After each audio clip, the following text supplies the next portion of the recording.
apa sih? Secara sederhana itu apa sih permakultur itu? Oke, kalau teman-teman sendiri mungkin sudah tulisan ini di zona Sekeco. Kemudian ada juga kandang komunal yang di sini itu warga masyarakatnya merupakan hal yang benar-benar selalu kita jaga gitu ya, apalagi di lahan permakultur. Kenapa kita di desa Igir Meranak, tetapi desa-desa mungkin hampir di seluruh Wonosobo atau mungkin di Keren. seluruh Indonesia. Halo teman-teman semua, selamat datang di obrolan kita pada hari ini. Aku Alvina Intan Ulya, biasa dipanggil Vina. Aku adalah salah satu tim dari Samitra Lingkungan, sebuah LSM yang bergerak di Wonosobo. Nah, kita akan mengobrol mengenai sesuatu yang mungkin terdengar biasa, tapi belum tentu kita mengetahui apa itu makna dari hal tersebut ya. Kita akan membahas mengenai tanah, tanaman, dan bagaimana cara kita merawatnya. Kita sekarang sedang ada di daerah Desa Igir Meranak yang ada di Pegunungan Dieng, di mana terkenal dengan cuacanya yang dingin dan juga tanahnya yang subur. Tanah di desa ini sedang dikelola dengan cara yang sangat unik. Bukan cuma soal tanam menanam, akan tapi juga bagaimana tentang keselarasan antara manusia dengan alam. Nah, hari ini kita mau ngobrolin tentang apa nih? Tentang permakultur. Mungkin permakultur ini terdengar unfamiliar, tidak familiar. Mungkin juga teman-teman semua udah paham atau udah mengetahui tentang apa itu permakultur. Nah, permakultur ini nih sebenarnya intinya bagaimana sih cara menanam yang itu tuh meniru alam, tidak mengganggu alam, tidak merusak alam. Jadi bukan soal hasil panen melulu nih, tapi mengenai bagaimana cara menjaga keseimbangan antara tanah, air, tanaman, dan juga manusia yang mengelolanya. Nah, hari ini kita kedatangan narasumber yang handal banget mengenai permakultur karena dia sudah bergerak cukup lama di permakultur di Desa Igir Meranak. Yuk langsung aja kita panggil narasumber kita.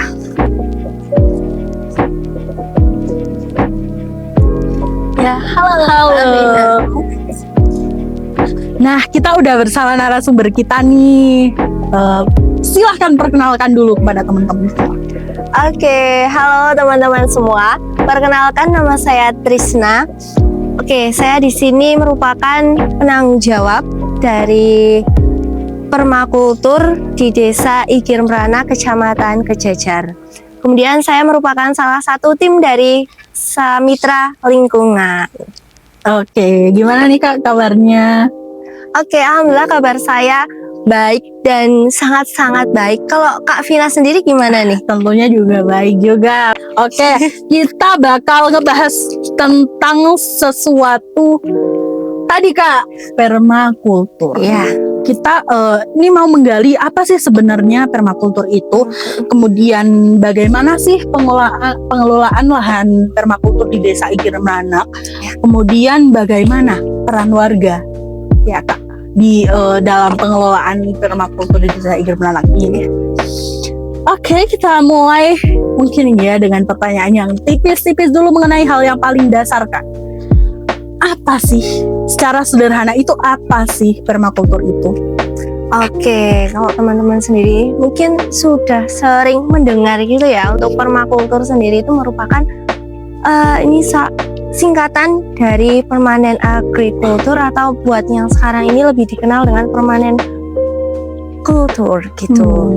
Oke. Kalau secara istilah bahasa Indonesianya sendiri mungkin lebih ke sistem pertanian yang berkelanjutan, yang mana di permakultur itu sendiri menggait atau menggabungkan dari beberapa aspek gitu Kak, dari aspek alamnya sendiri, kemudian juga tentang manusianya, dan juga ke ekonominya. Juga di permakultur kita mengangkat isu ekonominya juga lumayan. Wah, keren banget sih Kak. Berarti dari berbagai isu nih masuk nih permakultur. Oke, untuk permakultur di Desa Igir Meranak sendiri itu seperti apa Kak?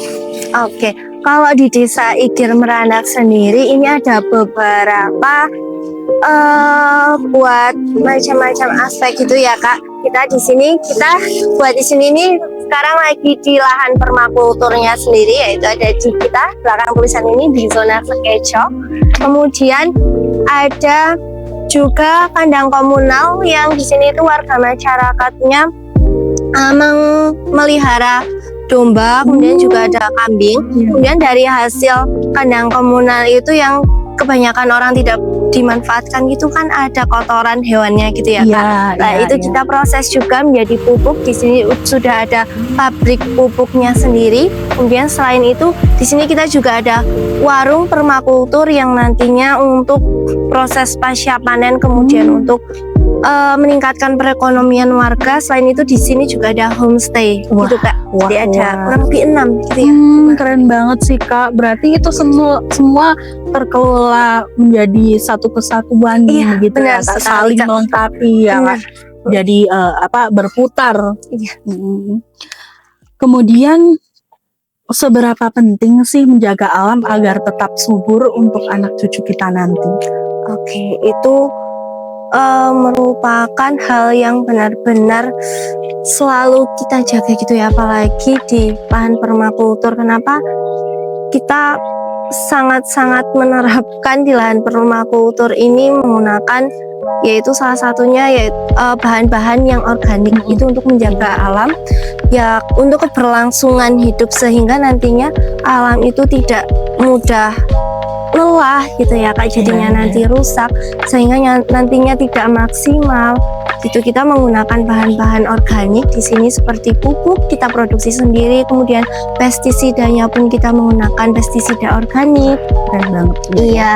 Kemudian selain itu untuk cara bertanamnya pun kita sebisa mungkin untuk selalu lebih peka gitu Kak terhadap alam. Seperti contohnya di sini kita juga menanam berbagai macam tanaman dalam satu lahan ini gitu Kak. Oke.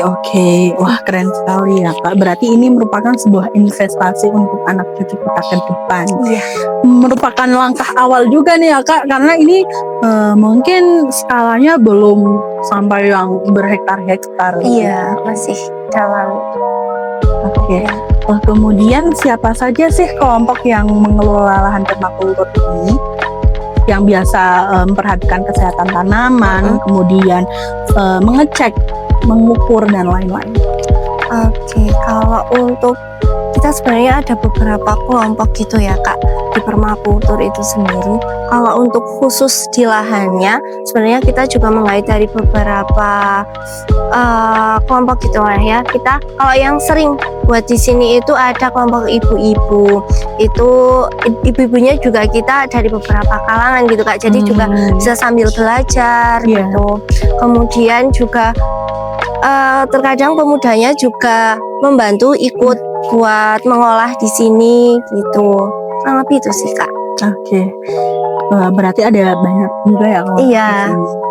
Lanjut ya Kak ke pertanyaan selanjutnya mengenai bagaimana sih, kan tadi sudah dibicarakan bahwasanya ada beberapa jenis tanaman nih di lahan permakultur di Desa Igir Meranak.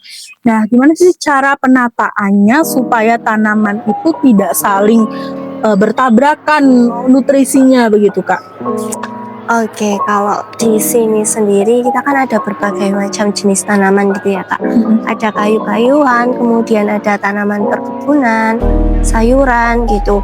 Kurang lebih kita buat penataannya sendiri, kalau misal buat kayu-kayuan itu kita taruh di pinggir, selain buat istilahnya mungkin buat pembatas gitu ya Kak, itu juga bisa buat naungan karena di sini ada tanaman kopi yang memang perlu naungan gitu. Kemudian untuk selain kopi, kalau untuk perkebunannya sendiri juga ada lemon gitu Kak, kita taruh di pinggir-pinggir begitu sehingga buat mengetahui batasan-batasan antar petak-petaknya. Oke, kayak gitu, Kak. berarti ada beberapa fungsi ya dalam Iya. tanaman. Terus ada ini lagi bunga di sini, ini juga. Ya, ini bunga kita dari lahan sendiri. Bunganya ini kita tanam di pinggiran juga sebagai agensia hayati gitu ya, Kak. Oh, Iya. iya. Mengurangi hama gitu. Kemudian kalau untuk yang di tengah-tengah itu kebanyakan sayuran karena kan memang pendek-pendek gitu. Iya. Iya, itu sih, Kak. Kemudian kita juga menerapkan kalau misal tanaman, mungkin ada beberapa tanaman yang tidak boleh saling ditanam dalam berjejeran gitu, Kak. Semisal kita jarang sekali kalau misal tanam kubis bersamaan dengan wortel karena itu kan nanti bisa mengundang hama yang terlalu banyak, ulat gitu. Iya. Tuh. Berarti sudah ada keilmuan sendiri ya Kak Iya. mengenai pemilihan beberapa tanaman yang bisa ditanam di lahan permakultur sehingga tidak bertabrakan nih guys satu dengan yang lain. Kemudian siapa sih yang biasanya mengatur tata tanam dan mengatur penjadwalan di lahan permakultur ini? Apakah dilakukan oleh Mbak Trisna, Kak Trisna sebagai PIC atau bersama-sama dengan kelompok? Oke, kalau untuk penataan gitu sendiri ya Kak, itu kita diskusinya bersama-sama sih Kak. Itu kan setiap minggu kita selalu melakukan kegiatan bersama ibu-ibu, saya dan ibu-ibu. Kemudian di setiap minggu atau mungkin di setiap satu minggu di awal bulan gitu kita nanti melakukan perencanaan. Kira-kira di satu bulan itu akan melakukan kegiatan apa gitu. Lebih seringnya saya dan ibu-ibu gitu Kak. Jadi kita diskusi bersama karena ibu-ibu kan juga punya pengalaman yang cukup banyak gitu ya di lahan secara langsung. Juga saling belajar gitu, Kak. Wah keren banget sih Kak. Berarti ini berdasarkan musyawarah bersama ya Kak untuk pemutusan penjadwalan ini dan penyusunannya juga. Kemudian dalam pengelolaan air nih Kak kita masuk. Ini kan lahannya miring Kak. Iya. Nah itu apa ada tata cara tertentu dalam pengelolaannya? Kemudian siapa sih yang biasa turun langsung untuk mengatur sistem pengairan ataupun membuat prorak dan menyiapkan penyiramannya itu sendiri? Oke, di sini penyiraman ya Kak. Kalau penyiraman ini sebenarnya karena merupakan aspek yang lumayan, ya memang sangat penting gitu ya, apalagi kalau di lahan dan memang lumayan membutuhkan tenaga gitu ya. Jadi kita juga mengait selain ibu-ibu, saya kemudian juga kadang kita mengait bapak-bapak untuk membantunya gitu Kak. Jadi buat mungkin buat penyiramannya sendiri kita di sini pakai sistemnya sprinkle gitu Kak. Jadi penyiraman. Ya berarti udah nggak pakai manual yang pakai itu ya Kak, alat penyiraman itu gitu, udah pakai sprinkle. Iya, udah otomatis sistemnya nih guys.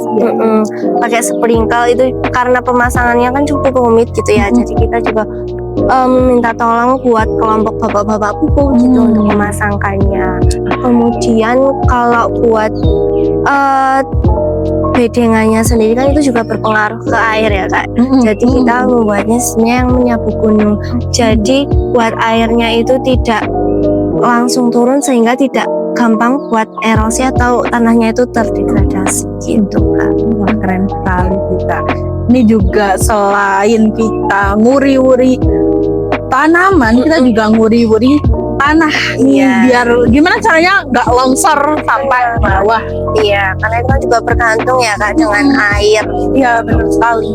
Karena sayang sekali ya banyak sekali sungai-sungai sekarang yang sudah mengalami sedimentasi sehingga ini merupakan salah satu tindakan kita untuk menjaga tanah agar tidak longsor ke sungai-sungai. Oke, kemudian apakah ada pelatihan-pelatihan tertentu Kak untuk cara bertani secara alami, kemudian pembuatan pupuk organik, kemudian apakah laki-laki dan perempuan itu sama-sama dilibatkan dalam pelatihan ini? Oke, tentunya ya banget Kak. Karena kita pernah melakukan beberapa kali pelatihan gitu ya, karena buat menjalankan lahan permakultur yang mungkin orang pandang cuma segitu, tapi kan kalau misal kita pakai sistem permakultur nggak bisa serta merta kita langsung terjun tanpa berbekal ilmu gitu ya Kak. Iya.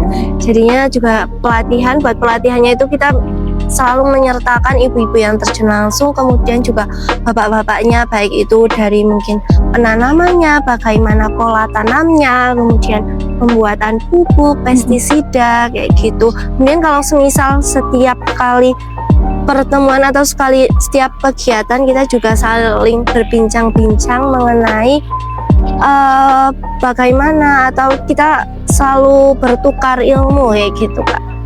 Oke, karena kita tidak bisa meremehkan juga ya keilmuan dari ibu-ibu yang sudah praktik berpuluh-puluh tahun di tanahnya sendiri. Oke, ini keren banget sih Kak. Ini sangat benar-benar selain kita praktik, kita juga ada ibaratnya ada peningkatan kapasitas untuk para petani untuk membuka wawasan yang lebih luas lagi, karena tidak berpatokan kepada sistem pertanian yang berdasarkan nenek moyang gitu. Kemudian nih, apakah ada kebiasaan saling membantu antara anggota kelompok, misalnya saat menanam atau panen atau saat pembuatan pupuk begitu? Oke, di sini kita misalnya sih Kak, kalau buat nilai-nilai gotong royong gitu ya, itu kita selalu tanamkan di sini. Sebagai contoh tadi yang misal pemasangan sprinkle, kemudian kalau misal lagi pemanenan, karena pemanenan itu apalagi kalau sayuran di sini walaupun bermacam-macam tapi masih ya banyak, sayurannya masih lumayan banyak, dan memang kalau buat pemanenan itu kan cukup butuh tenaga yang ekstra gitu ya Kak. Iya, kita juga meminta tolong buat bapak-bapak yang bekerja di pupuk kayak gitu. Sebaliknya ketika misal pesanan pupuk lagi banyak, ibu-ibu di lahan permakultur, kemudian misal pemuda-pemuda mau ikut dan bisa membantu, pastinya akan membantu gitu. Jadi saling membantu Kak. Nilai gotong royong gitu ya. Betul. Keren sekali sih. Kemudian bagaimana nih dukungan dari pemerintah desa terhadap adanya lahan permakultur di sini? Apakah mendukung atau sebaliknya sih? Oke, kalau di sini ya, buat pemerintah desa itu sangat-sangat mendukung Kak, karena buat lahan permakulturnya sendiri ini merupakan lahan pokok dari pemerintah desa gitu, ya. Jadi bisa dibilang pendukung utama ya Kak. Ya, tanpa lahan kita bisa apa? Juga lahan kandang komunal pun juga begitu. Kemudian selain untuk mungkin fasilitas gitu ya, fasilitas tanah gitu, juga dari pemerintah desa mereka sering memberikan saran, kemudian mungkin untuk penataannya atau untuk pengelolaannya gitu. Jadi kita juga sering koordinasi untuk permakultur itu bagaimana, kemudian untuk selanjutnya itu gimana. Oke, berarti komunikasi antara tim Samitra Lingkungan, kemudian tim pengelolanya dan pemerintah desa itu selalu terhubung ya Kak, tidak terputus. Oke, keren banget sih. Ini pemerintah desanya mendukung secara penuh adanya lahan permakultur. Kemudian menurut Kak Trisna, apa sih yang membuat kerja kelompok, kerja tim, kerja lahan permakultur ini bisa berjalan dengan rukun dan adil bagi semua?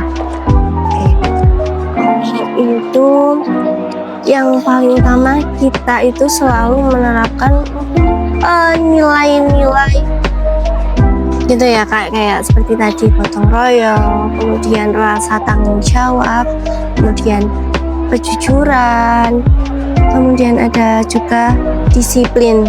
Itu sih Kak, nilai-nilai itu yang selalu kita tanamkan di buat pengelolaan di permakultur itu. Oke, keren banget.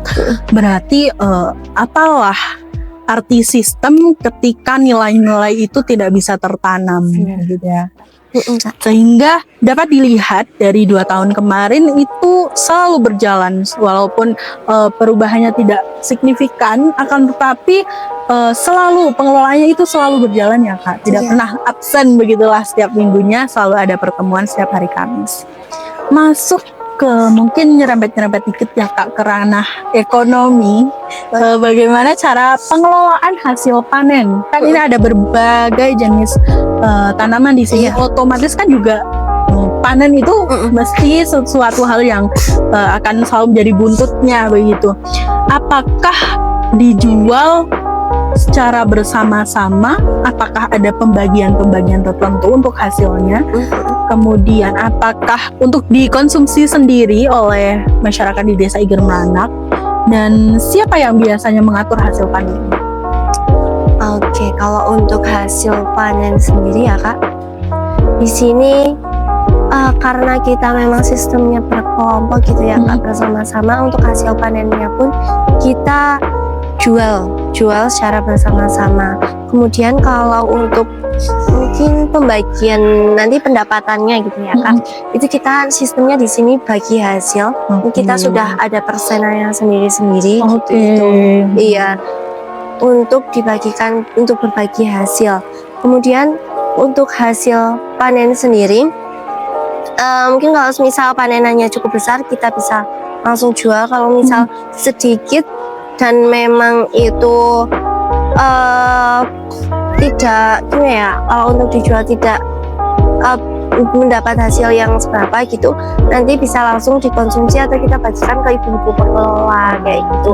Jadi ibu-ibu di sini juga bisa mendapatkan langsung gitu ya hasilnya gitu. Apa yang mereka tanam mereka juga ikut mencicipi. Iya, gitu ya. betul.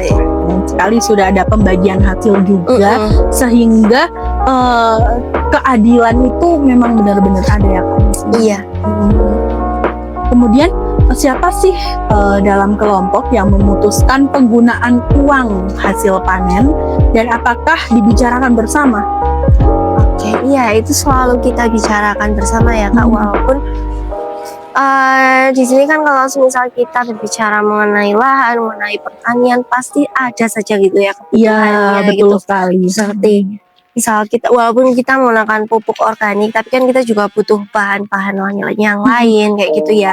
Itu kita pergunakan untuk kebutuhan di permakultur sendiri, dan itu pastinya selalu kita bicarakan bersama-sama gitu Kak, antara tim pengelola, kemudian tim penanggung jawab, dan pihak-pihak terkait gitu. Oke, lagi-lagi musyawarah menjadi tiang nih untuk hasil panen gitu ya Pak. Iya. Kemudian apakah sistem permakultur ini menurut Kak Trisna nih bisa membantu ekonomi dari pengelola lahan, kemudian terutama bagi ibu-ibu pengelola?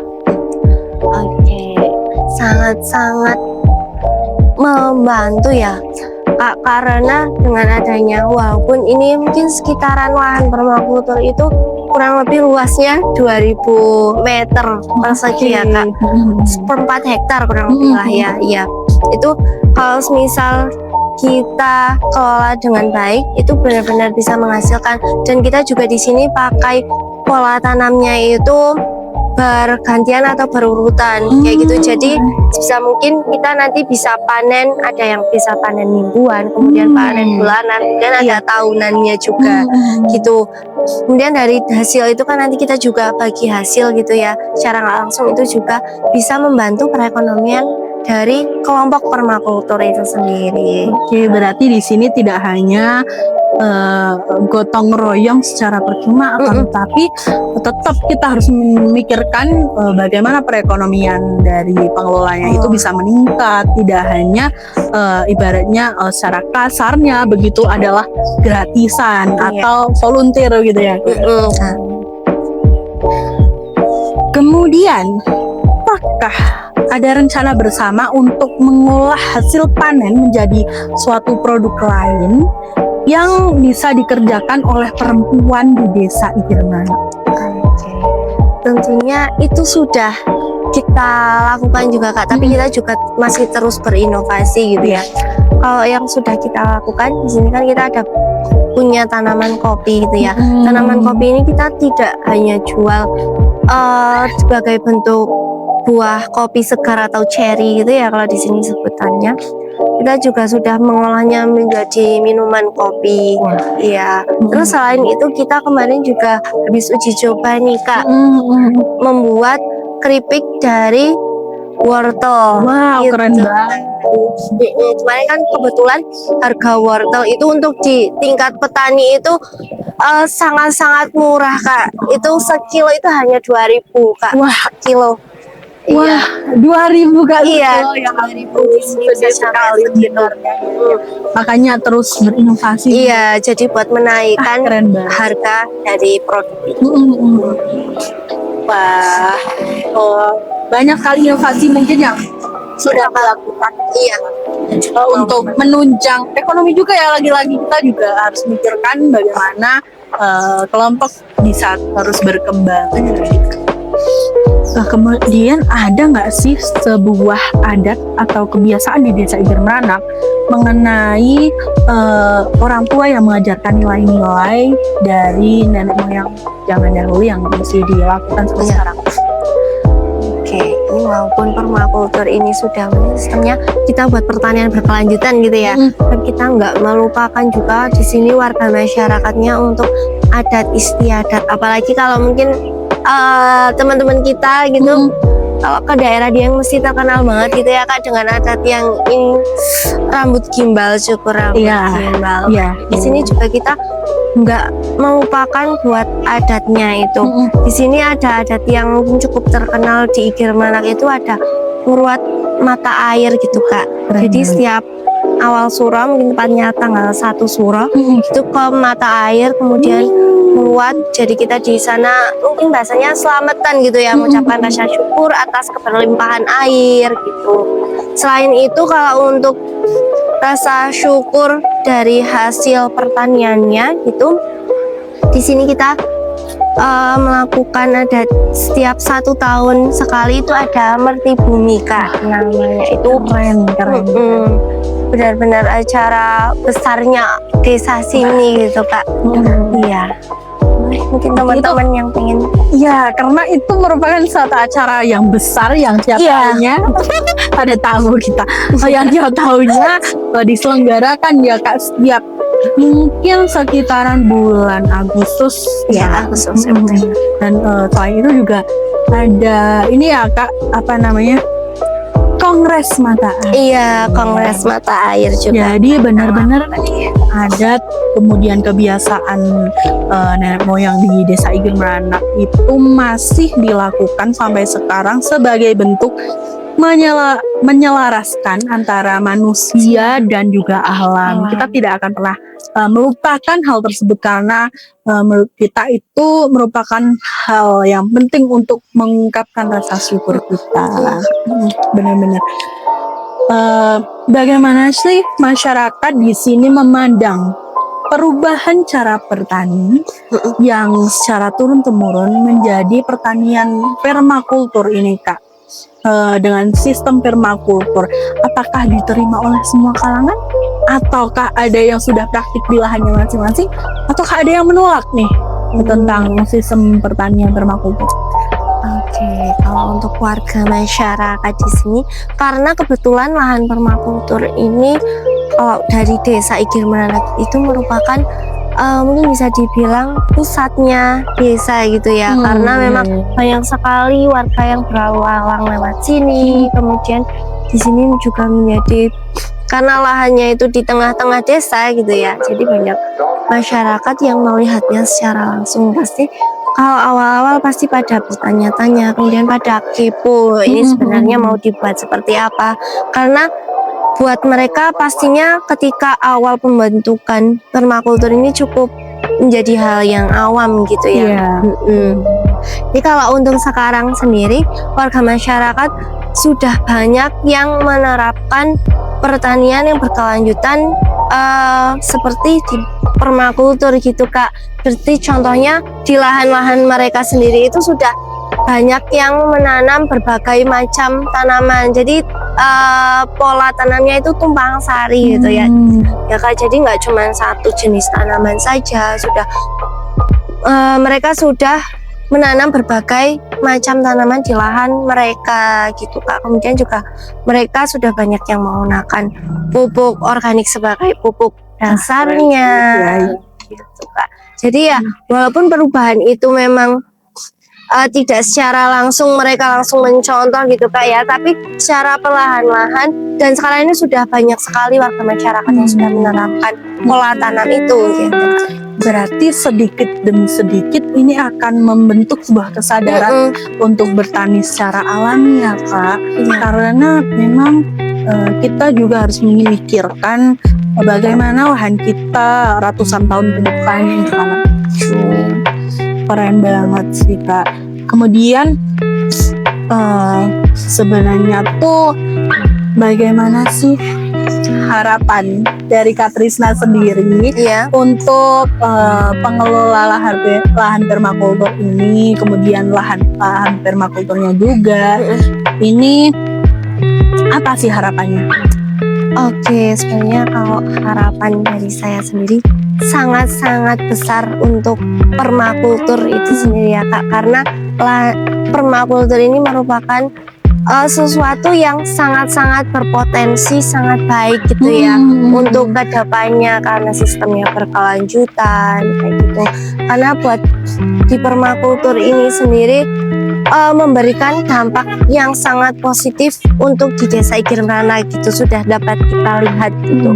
Jadi harapannya nanti nggak cuman di Desa Igir-Merana, tetapi desa-desa mungkin hampir di seluruh Wonosobo atau mungkin di seluruh Indonesia gitu bisa menerapkan pola permakultur itu. Kemudian karena permakultur ini nggak hanya people care Kak, tapi juga earth care juga. Keren banget nih kutipan dari Kak Trisna. Gak hanya people care tapi juga earth care. Nah itu adalah kesimpulan dari permakultur itu sendiri. Nah, terima kasih banyak Kak, karena itu merupakan pertanyaan terakhir dari aku. Terima kasih sudah sharing-sharing ilmu mengenai permakultur, kemudian mengenai lahan permakultur yang ada di Desa Igir-Merana. Kemudian aku juga mau terima kasih udah berkenan buat sharing mengenai pasca panennya, kemudian mengenai bagaimana peran dari pemerintah desa, peran dari masyarakat juga yang ternyata sangat excited, dan cukup banyak yang sudah meniru sistem penanaman permakultur di Desa Igir-Merana. Ini menjadi satu langkah contoh baik sih Kak. Menurut aku ini kalau dikembangkan lebih jauh ini akan sangat-sangat memberi manfaat untuk baik dari diri kita, baik dari masyarakat, dan juga untuk tanah dan air sendiri. Oke guys, itu merupakan kesimpulannya. Jadi terima kasih udah menonton sampai akhir, dan dari kami sampai jumpa. Bye.